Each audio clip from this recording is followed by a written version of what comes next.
Assalomu alaykum. O'zbekistonimizdagi quyon ishqibozlari. Mana meni Leylaxondan olib kelgan quyonimni bolalari. Men erkagini olib kelganman. O'zim urg'ochimga qo'shganimdan keyin 8 ta tug'ildi, 4 tasi tirik qoldi. Mana yangi sariq olib kelganman. Kecha ilgari kuni olib keldim. 3 kun bo'ldi mana. Mana bu 4-inchisi hozirgi oq quyonlardi. Sariq quyonlar oldim. Mana bu erkak, mana bunisi qiz bola. Endi meni mana shunaqa kataylarim bor. Mana 2-3 ta quyonchalar sig'adigan kataylar qilib bergan xo'jayinim. Keyin mana bu yerda yangi tuqqan. Mana bu quyonga men Qahramon ona deb laqab qo'yib qo'yganman. Bu chunki birinchi marta tug'ishida 8 ta bolani rosa chiroyli qilib katta qilib berdi. Mana bu quyonim mana yana yangi tuqqan. Hozir 12 ta bola tuqqan. Mana bu yoqda o'zi o'tiribdi.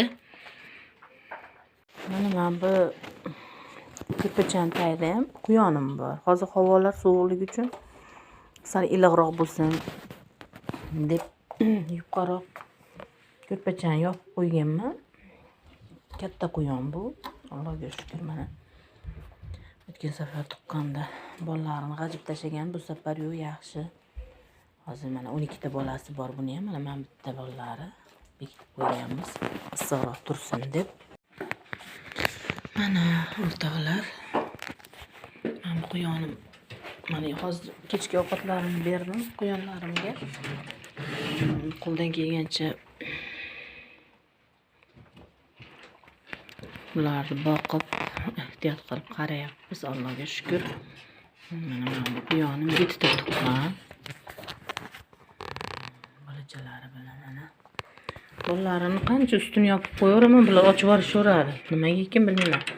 Balkim issiqdir xonamiz. Issiqlik uchun ochib qo'yishyapti shekilli. Bu opamizni 6 ta bolasi bor, 6 ta katta qilyapti. Bular Qahramon onani bolalari. 8 ta. Mana bu joyda 7 ta. 7 ta katta qilyapti bu opamiz. Bu opamiz 3 ta katta qilyapti. O'zi 6 ta tug'di, 3 tasi bo'lmadi. O'zini aybi bilan bo'ldi. Meni aybim yo'q bu yerda. Bu opamiz 8 ta tuqqan. 8 ta tuqqan, Xudoga shukr. Hammasini o'zi katta qilyapti. Mana ustilarni ochib qo'ygan bu opamiz ham. Isib ketishyapti deb ochib qo'ygan. Shunaqa qilib katta qilishyapti. Kunda kunora bular taylarini tozalab, qarab, yig'ishtirib, tagiga endi biz kuydirib, ubu qila olmaymiz, chunki yog'ochdan qilingan kataylarimiz.